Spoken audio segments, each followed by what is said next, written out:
Spoleto has been incredibly impactful for the Charleston community. Since its founding in 1977, it's had an annual average economic impact of around 40 to 50 million. And since its founding, it's done well over $1 billion in economic impact, $1.4 billion actually. So you're looking at something that has really been an economic engine for Charleston, especially I think in the late 70s, 80s, and into 90s. Now Charleston has really grown. And I think that part of its flourishing artistic ecosystem, its flourishing cultural ecosystem, is due to what Spoleto has done. But there is so much more to do. I think that once you get this kind of impact that I had discussed earlier, something that really spills out into the streets, something that really has this feeling that everywhere you go, on every single street corner, something is happening during these 17 days, and you have an incredible focus, you can really increase the visibility, not just of Charleston, but of an institution like Spoleto. And we have some of the framework in place between Spoleto and Piccolo Spoleto, our sister festival that's community oriented. I think what I really think we can do is make a case for the arts not being peripheral, that the arts are connective. They remind us that we belong to each other and that there is still something beautiful and possible to build.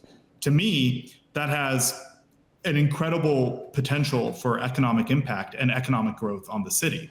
So building Spoleto into something that is already the premier performing arts festival of the country, but is an artistic capital of the world, is about really dreaming and thinking big and looking at some of our peers in the industry and understanding and learning from them and taking some of those lessons.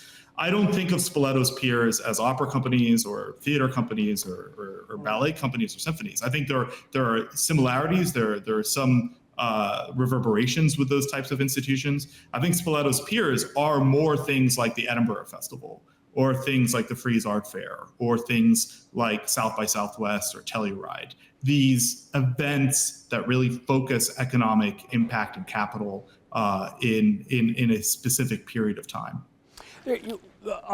General Director Hanna, we hear a lot about federal funding in arts, and certainly been numerous stories about the good and the bad, the controlling of costs, but also some of the problems that come when we do stop funding things like arts and education. Do you feel that particularly? And when I mean that, do you feel it emotionally maybe, but do you also feel that the federal funding dollars are not flowing to particular programs that might be in support of Spoleto, but things that are ancillary to Spoleto? I will answer that question very specifically about federal funding dollars. And I think that, it is a difficult moment for the cultural field, generally speaking, and the arts sector. I think we have to be able to rise to that challenge. And I think we have to think very creatively about how we can diversify where we get our money from and diversify our revenue streams so that we have ways to be more financially sustainable.